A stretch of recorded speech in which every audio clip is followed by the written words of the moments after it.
दिन अच्छे होते हैं, दान करने का दिल नहीं होता, और किसी किसी का दिल होता है, दिन नहीं होते। हाँ,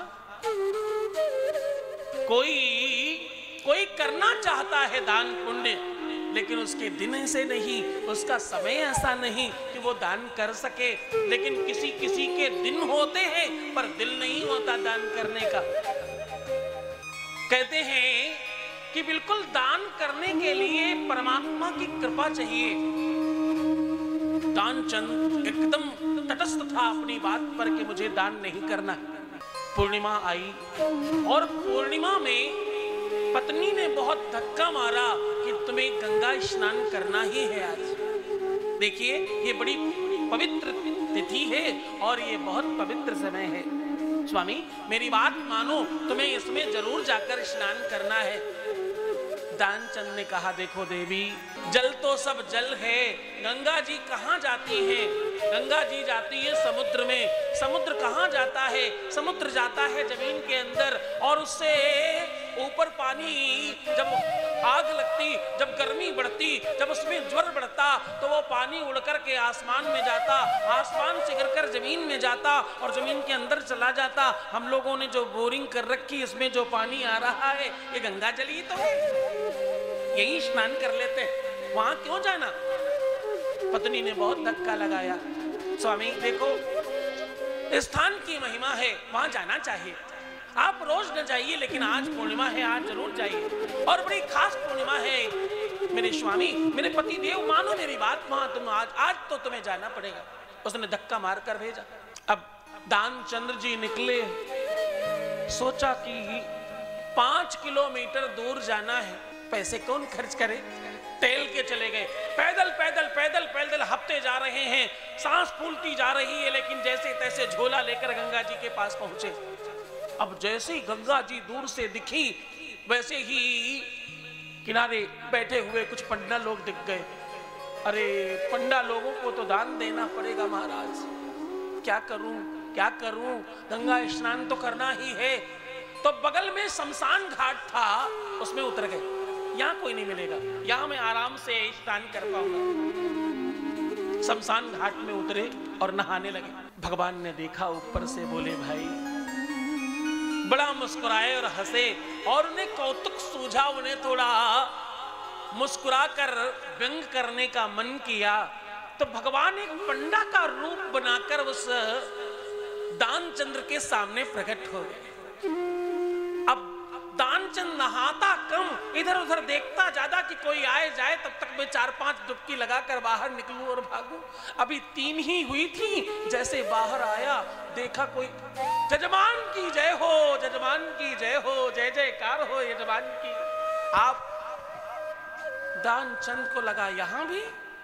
हाँ, क्यों भाई पंडा जी, यहां भी? पंडा बोले, देखिए, मैं, वो भगवान बने हुए पंडा जी, हाँ, बोले देखिए, मैं बड़ा संतोषी पंडा हूं, बहुत संतोष रखने वाला हूं मैं, मुझे ज्यादा की अभिलाषा नहीं है, इसलिए मैं एकांत में यहाँ रहता हूँ। कभी कभी कोई आप जैसे दानवीर आ जाते और 1-2 साल की व्यवस्था करके चले जाते हैं, मैं तो इसीलिए इंतजार करता रहता हूँ। अरे नहीं नहीं नहीं नहीं नहीं नहीं, मैं कुछ भी नहीं देने वाला हूँ, मेरी 5 डुबकी पूरी हो गई। दानचंद बाहर भागे, बोले रुको रुको रुको रुको, अरे कुछ तो दे दो, साल भर नहीं सही, तुम 6 महीने की व्यवस्था तो करा ही दो यजमान। देखो मैं वृद्ध हूं, बड़ा आशीर्वाद दूंगा तुम्हें। दानचंद बोला, ना भैया साल भर दूंगा, ना मैं 6 महीने दूंगा, मैं हर रोज दान करता हूं, मैं कर चुका, आज वाला पूरा अब नहीं है मेरे पास। अरे बोले कुछ तो देना पड़ेगा, अब यहाँ आए हो, मेरा घाट है, मेरे यहाँ तुम स्नान कर रहे हो, बिना दिए तुमको निकलने नहीं दूंगा मैं। यजमान तुम्हारी जय जयकार हो, हाँ, तुम कितने दयावान हो, और भगवान तुम्हें और अच्छा देगा। अब तुम एक काम करो, अच्छा 1 महीने का कर दो। अरे 1 महीने में 30 दिन होते हैं महाराज, मुझसे न हो पाएगा। अच्छा बोले 15 दिन का कर दो भाई। दानचंद बोला 15 दिन का भी मैं नहीं कर सकता महाराज, मुझसे नहीं होगा। पंडा बने, भगवान अंदर अंदर मुस्कुराते जा रहे हैं और बाहर बोले, देखो यजमान, आप बहुत कुलीन लगते हैं मुझे, आप बहुत धनवान लगते हैं मुझे, आप बहुत संपन्न लगते हैं मुझे, आप एक काम करो, 1 हफ्ते का कर दो। दानचंद बोला 1 हफ्ता तो क्या, मैं 1 दिन का भी नहीं करूंगा। आप समझ गए मेरी बात, मैं नहीं करने वाला। भगवान बोले कुछ तो कर दे, कुछ तो दे दे भाई, अब स्नान किया है, थोड़ा दान तो कर दो। दानचंद बहुत सोचता रहा, पिंड छुलाने के लिए बोला देखो 1 धेला दे सकता हूं मैं, 1 धेले के ऊपर बिल्कुल भी नहीं दूंगा मैं।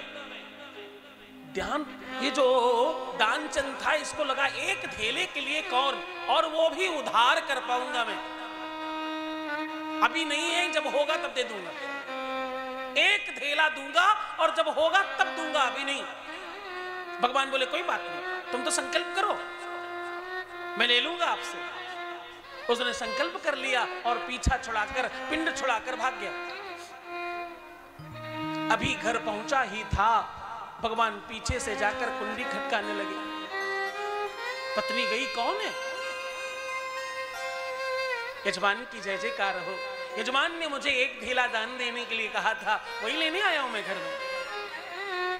पत्नी गई, बोले कोई बड़े सिद्ध महात्मा लगते हैं, आपने शायद कुछ दान देने के लिए कहा, बड़ी अच्छी बात है। अरे बोले चुप, अच्छी बात तेरे कहने के चक्कर में फंस गया, 1 धेले में पिंड चढ़ा के आया हूं, उसको देना ना नहीं है, आ गया क्या? हाँ बोली बाहर खड़ा है। बोले अब क्या करूं, एक काम करो, उससे जाकर कह दो, कह दो, कह दो, कह दो वो बीमार है, वो जब ठीक हो जाएंगे तब आना।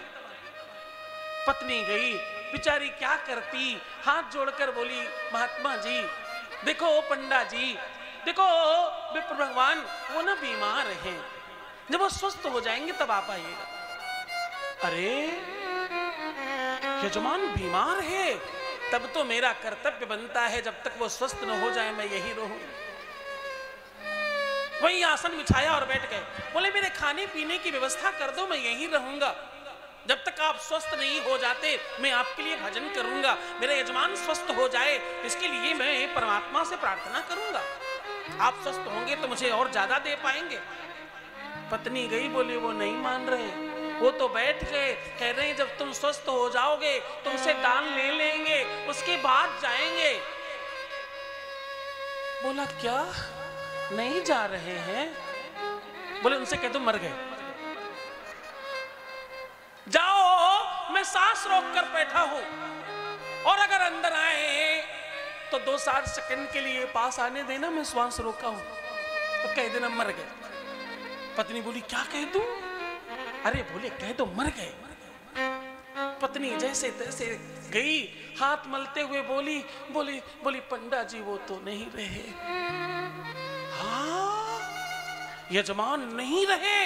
अरे आप अकेली स्त्री हैं, आप कैसे क्या करेंगी, मेरा कर्तव्य बनता है मैं पूरे गांव में सबको बताऊं। और अरे रुकिए रुकिए रुकिए, इतने में पंडित जी पूरे गांव में ऐसा लगा कि मानो हजारों हाथ पैर से कब सन से पूरे गांव में घूम कर आ गए और सबको बताया है दानचंद्र नहीं रहे।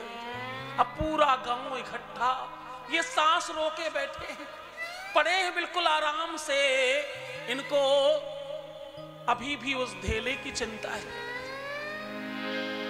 गांव के लोग आए, गांव के लोगों ने इनको देखभाल कर उठाकर वो तख्ती पर रख दिया और ठटरी में बांधकर इनको तैयार किया।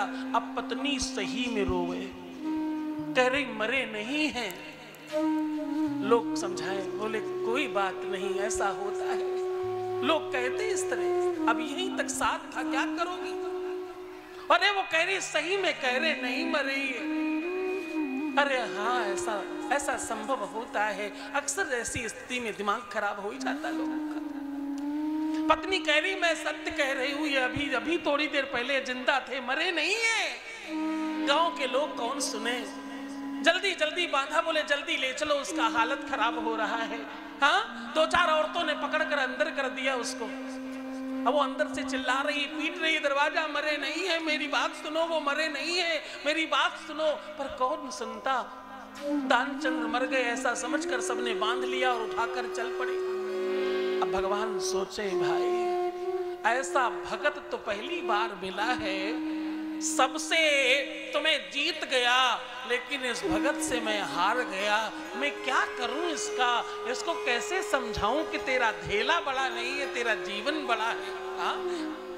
उसको ले गए, लकड़ी पर बिठा दिया, लिटा दिया, उसके बाद भी वो सांस रोक कर पड़ा है। भगवान गए पास में, बोले देखो ऐसा है, ये मेरे यजमान हैं, मुझे कुछ कान में मंत्र डालना है, उसके बाद ही आग लगाई जाएगी। भगवान गए, कान में फूंका और बोले आया हूं बैकुंठ से तुम हितना